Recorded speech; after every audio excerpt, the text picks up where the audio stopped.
జై శ్రీమన్నారాయణ. అందరికీ నమస్కారం అండి. పుల్లూరు బండ సిరీస్లో ఇది 3వ వీడియో. మా స్వగ్రామం దుబ్బాక నుండి సిద్దిపేటకు వెళ్ళే దారి లోపల దుబ్బాక నుండి 19 కిలోమీటర్ల దూరంలో మరియు సిద్దిపేట నుండి 12 కిలోమీటర్ల దూరంలో ఉంటుంది ఈ పురాతన ఆలయాలు కలిగిన పుల్లూరు బండ. ఈ పుల్లూరు బండ క్షేత్రం ఆధ్యాత్మిక కేంద్రమే కాదు, అంతకు మించి అనుకోవాలేమో. ఎందుకంటే ప్రపంచంలో ఇప్పుడున్న నాగరికతలకు కనీసం ఊహకు అందనంత పురాతనమైన, అంటే దాదాపు సామాన్య శకానికి పూర్వం 1000 నుండి 1500కు పూర్వమే ఇక్కడ అద్భుత నాగరికత ఉన్న ఆనవాళ్లను ఆర్కియాలజికల్ సర్వే ఆఫ్ ఇండియా వాళ్ళు గుర్తించారనమాట. ఇంతకుముందు మనం మొదటి వీడియోలో రహస్య హనుమాన్ గుహ గురించి మరియు రెండవ వీడియోలో జియోఫిజిక్స్ అద్భుతం స్వయంభూ శ్రీ లక్ష్మీ నరసింహస్వామి వారి గుడి గురించి చూసాం కదా. ఈ వీడియోలో త్రికూటాలయం మరియు బృహత్ శిలాయుగపు ఆనవాళ్లను చూసేద్దాం.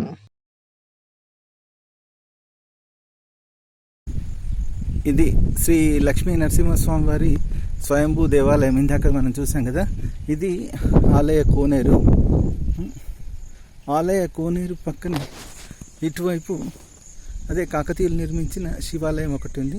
ఈ ఆలయం కూడా చూసేద్దాం రండి. ఈ పుల్లూరు బండ శివాలయం వద్ద మనకు పురాతన ఆలయ అవశేషాలు చాలా కనిపిస్తున్నాయి. ఇక్కడ చాలా పెద్ద దివ్యమైన ఆలయం ఉండి ఉండవచ్చు. మనకు ఇదే శిథిల ఆలయ అవశేషాల మధ్యలో పెద్ద పెద్ద బండరాలు చూస్తున్నాం కదా. ఇదే శిథిల ఆలయ అవశేషాల మధ్యలో ఒక మంటపము, 4 కాళ్ళ మంటపము మరియు ఇంకొకటి చిన్న త్రికుటేశ్వర ఆలయం కనిపిస్తుంది. వీటి పక్కనే మనకు కాలభైరవుడి ఖండిత శిల్పం ఒకటి దర్శనం ఇస్తుంది. కాలభైరవ స్వరూపం, చేతిలో బ్రహ్మ యొక్క 5వ కపాలం ఇక్కడ స్పష్టంగా కనిపిస్తుంది కదా. ఇది బ్రహ్మ యొక్క 5వ కపాలం. ఇక్కడ మాకు ఇంకొక చేతిలో త్రిశూలం ఉండవచ్చు, ఇటువైపు డమరకం ఉండి ఉండవచ్చు బహుశా. మొలలో కపాలమాలతో మనకు ఇక్కడ కాలభైరవుడి ఖండిత శిల్పం ఒకటి దర్శనమిస్తుంది. రండి, ఇప్పుడు మనం ఈ త్రికుటేశ్వర ఆలయ దర్శనం చేసుకుందాం. అక్కడ కూడా ఇంకొక త్రికుటేశ్వర ఆలయం ఉంది, అది కూడా చూద్దాం. ఫస్ట్ అయితే ఇది చూద్దాము. ఓం నమ శివాయ. ఇది కూడా పునాది లేకుండా కట్టిన శ్రీకుటేశ్వర ఆలయమే.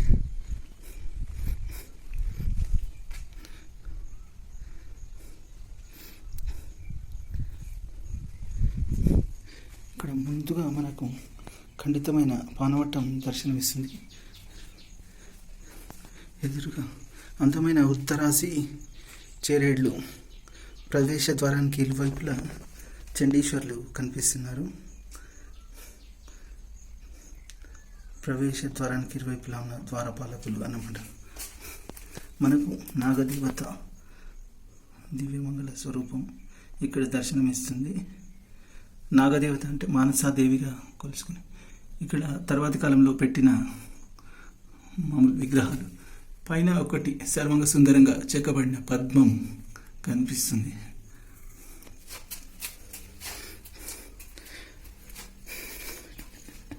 ఇటువైపు ఉన్న ఆలయంలో మనకు ఒక చిన్ని కృష్ణుల వారి నూతనంగా పెట్టిన ప్రతిమ ఒకటి కనిపిస్తుంది.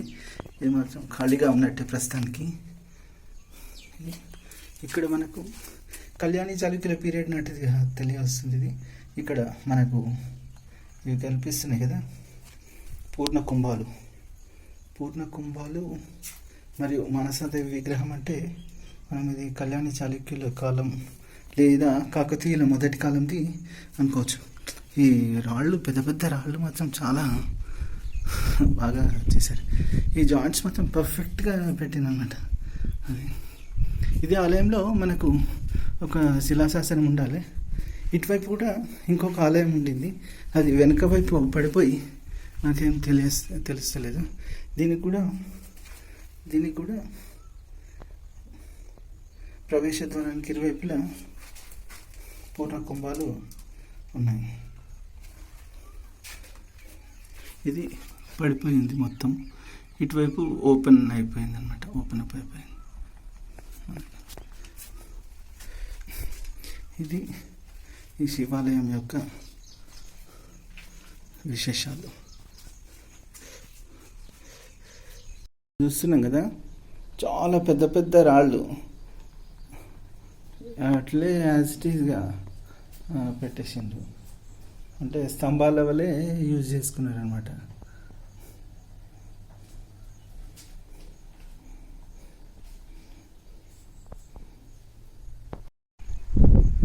ఈ 4 కాళ్ళ మంటపం శివాలయం వద్ద ఉన్న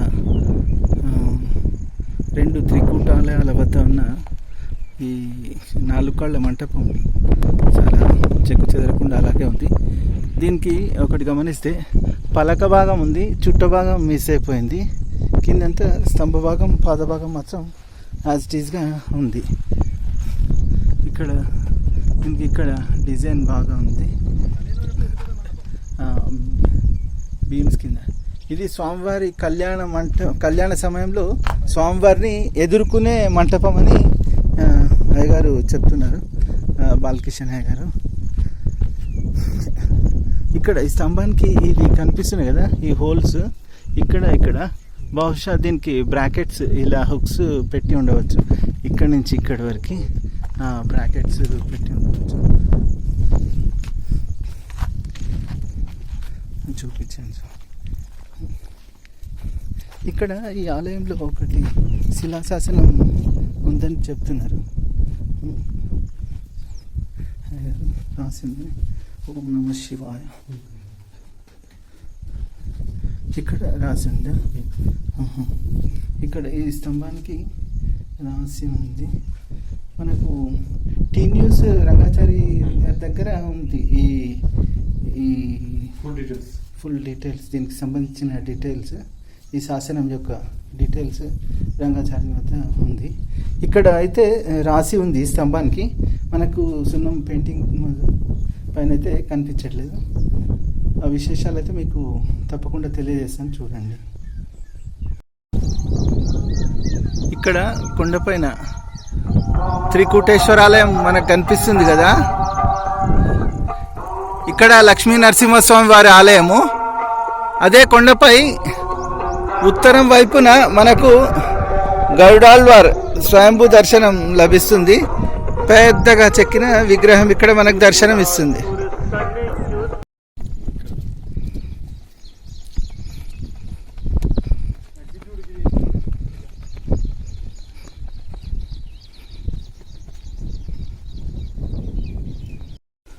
మొదటగా తూర్పు వైపు నుండి త్రికూటేశ్వర ఆలయానికి ప్రవేశించి ఇక్కడ నుండి ఆలయ ప్రదక్షిణం చేసి వద్దాం రండి. ఇక్కడ కూడా మనం గమనిస్తే ఈ ఆలయానికి కూడా పెద్ద పెద్ద బండరాళ్లతో ప్రహరీ ఏర్పాటు చేశారు. ఇక్కడ శివయ్య కళ్యాణ మంటపం, ఇక్కడ ఆకాశం వైపు ఓపెనింగ్తో ఉన్న కళ్యాణ మంటపంలో శివరాత్రి రోజు స్వామివారికి లింగోద్భవ కాలాభిషేకం మరియు కళ్యాణం జరుగుతుందని అయ్యగారు చెప్పారు. మీరు ఒకటి గమనించారా, ఈ 4 స్తంభాలు కూడా పునాది లేకుండా అంటే పైనుండే బండపైనుండే ఉన్నాయి.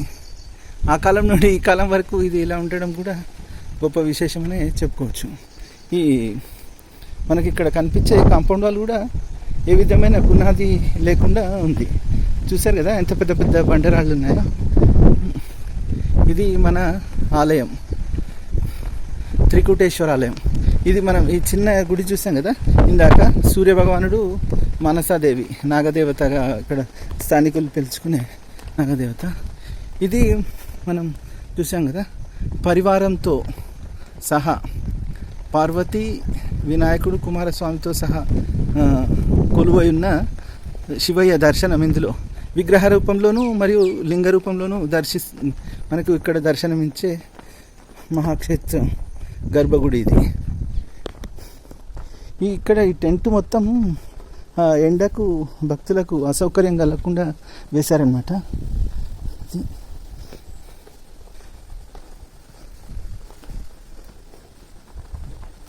మనకు ఉత్తరం వైపు భాగంలో ఇక్కడ మనకు కనిపిస్తుంది. ఇక్కడ ఒక విచిత్రమైన శిల్పం మనకు కనిపిస్తుంది. ఇది సప్తమాతృకలు అయితే కాదు, సప్తమాతృకలు లాగా అయితే లేదు ఇది. మరి ఇది ఏ శిల్పమో నాకైతే తెలియరావడం లేదు. మరియు ఇది ఏ శతాబ్ద కాలం నాటిది నేను ఇప్పటివరకు తెలియలేదు. నేను తప్పకుండా మా సీనియర్స్ని కనుక్కొని మీకు తెలియజేస్తాను.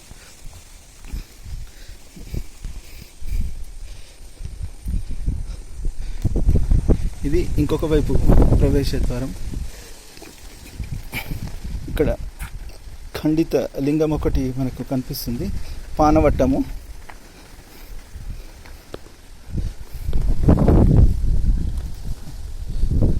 దాదాపు 800-900 సంవత్సరాల నుండి ఈ క్షేత్రం పుల్లూరు బండ క్షేత్రం దివ్యంగా వెలుగొందుతుంది. కాబట్టి రకరకాల విశేషాలు మనం ఇక్కడ చూడడానికి ఉంటుంది. ఇక్కడ మంటపం యొక్క అవశేషాలు, స్తంభాలు ఇక్కడ ఉన్నాయి. ఓం నమ శివాయ. ఇక్కడ ముందట ఉన్న ఇది కూడా కూలిపోయింది గోపురం. రాజగోపురం కంటే ముందుండే గోపురం కూడా ఉంది. మరొకసారి లోపలి వరకు వెళ్ళి స్వామివారి దర్శనం చేసుకుని వద్దాం రండి. ఓం నమ శివాయ. ఓం నమ శివాయ. అద్భుతమైన దర్శనం ఇది.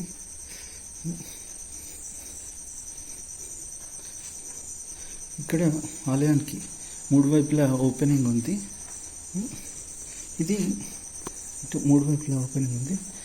4వ వైపు పడమటి వైపు స్వామివారు కొలువై ఉన్నారు. అందమైన గర్భాలయ ప్రవేశ ద్వారం ఉత్తరాసి చేరేళ్లతో ఉంది, అలంకృతమైన. పుల్లూరు బండపై ఉన్న త్రికూటేశ్వరాలయానికి మనం వెళ్తున్నాం.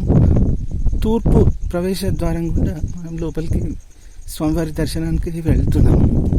ఇది మనకు ఇక్కడి ఐకానిగ్రఫీని బట్టి చూస్తే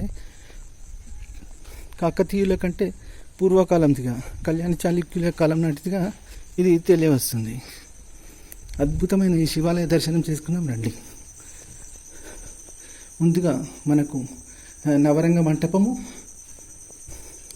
అంతరాలయము కూడా నవరంగ మంటపంలో కలిసిపోయింది. ఓం నమ శివాయ.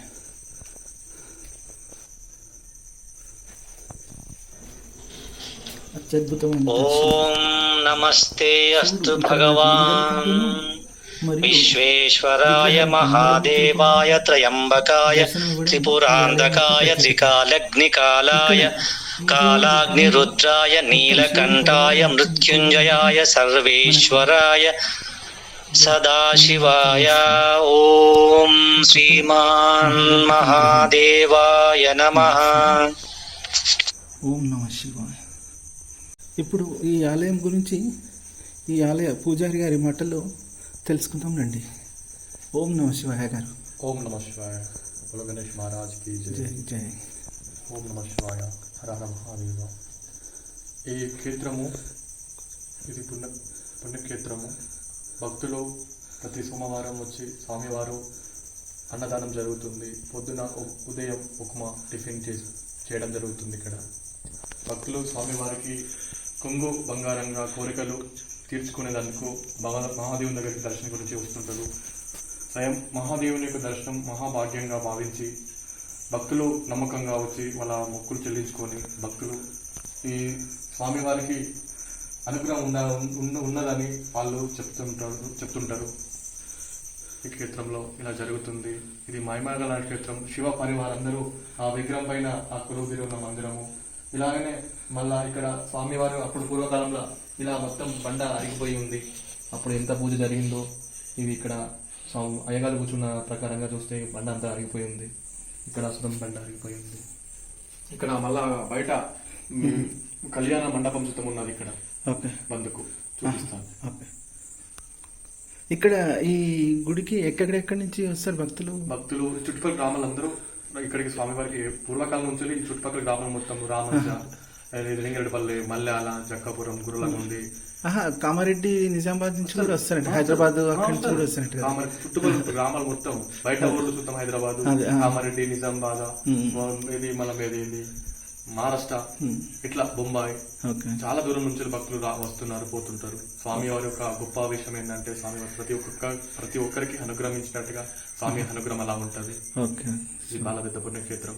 అందరూ తప్పకుండా వచ్చి స్వామి అనుగ్రహానికి పాత్రలు కావాలని కోరుకుంటున్నాను. ఓం నమః శివాయ. ఈ లింగాలు, మట్టి లింగాలు చేసి కాశీకి పంపించడానికి కోటి లింగార్చన కోసం ఇక్కడ లింగాలు చేసి కాశీకి పంపించడానికి తయారు చేశారు వీటిని. ఈ ఆలయంలో పుల్లూరు బండ త్రికుటేశ్వర ఆలయంలో.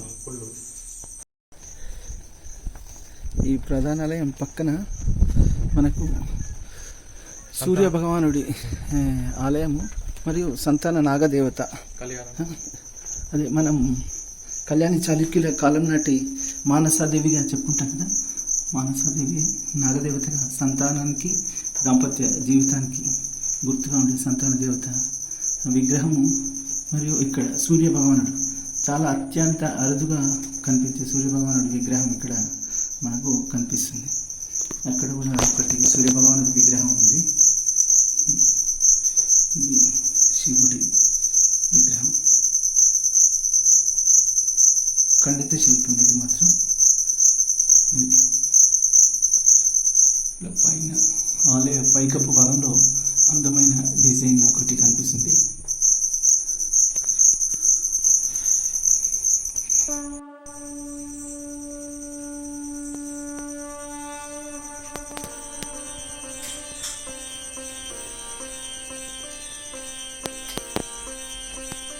ఓం నమః శివాయ, ఓం నమః శివాయ, ఓం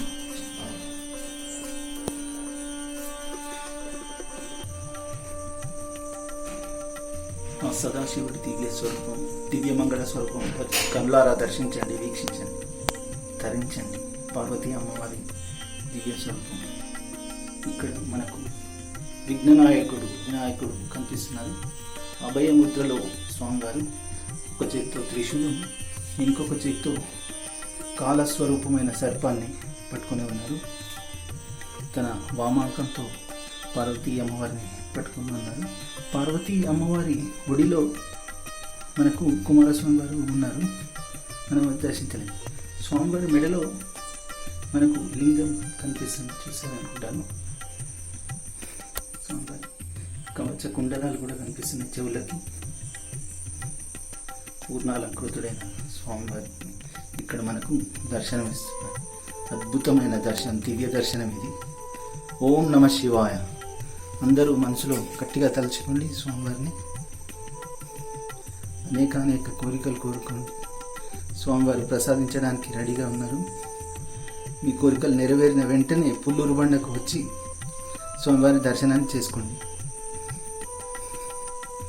ఇక్కడ మనకు వినాయక దర్శనం, మహాగణపతి,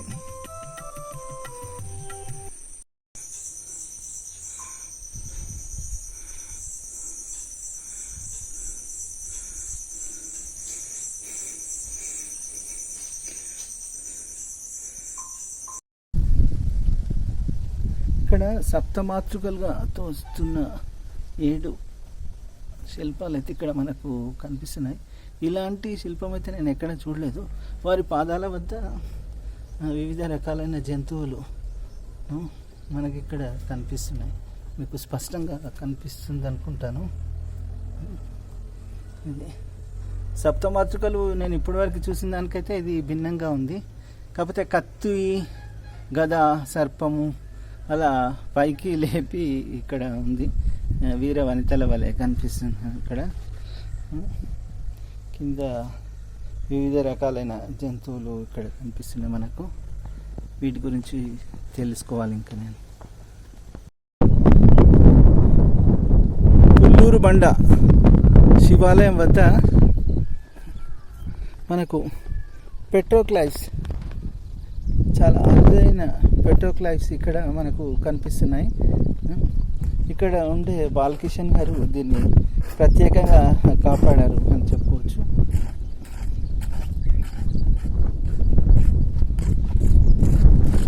ఇక్కడ మీరు చూస్తున్నారు కదా, ఇక్కడ ఎలా అంటే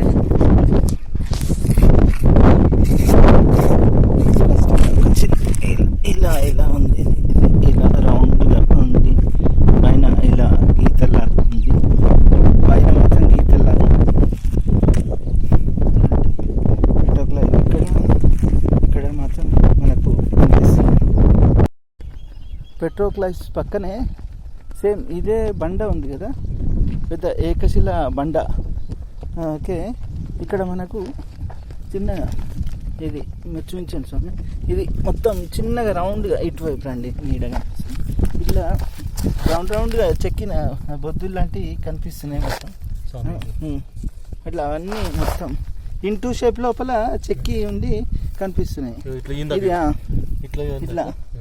ఇట్లా అని ఇట్లా చెక్కిండు. అయితే ఇదే మన బాలకిషన్ అయ్య గారు అది అందరికీ స్పెషల్గా కనిపించాలని స్పెషల్గా అవి ఎలాగైతే చెక్కి ఉన్నాయో వాటికి రంగు వేసి ఉంచారనమాట అందరికీ. పాపం ఈ ఒక్క అయ్యగారే, ఎవరు భక్తులు వచ్చినా రాకున్నా ఒక్కరే ఈ ఆలయాన్ని పట్టుకొని 24 hours 365 days ఇదే ఆలయంలో ఉంటారు. మీకు అందరికి అవైలబుల్గా మీకు నంబర్ కూడా ఇచ్చాను, ఇందులో చూడండి, ఇక్కడ నంబర్ కూడా రాసి ఉంది అయ్యగారిది. తప్పకుండా రండి, ప్రతి సోమవారం అన్నదానం జరుగుతుంది.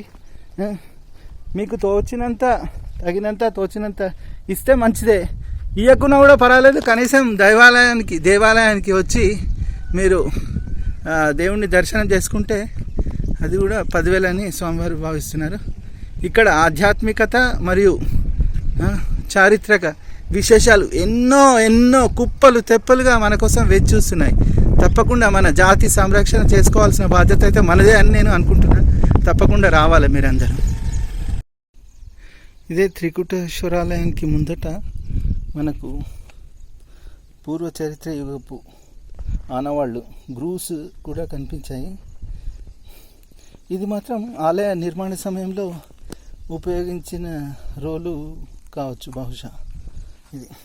ఇది మాత్రం పూర్వ చరిత్ర యుగపు ఆనవాళ్ళని తెలియవస్తుంది.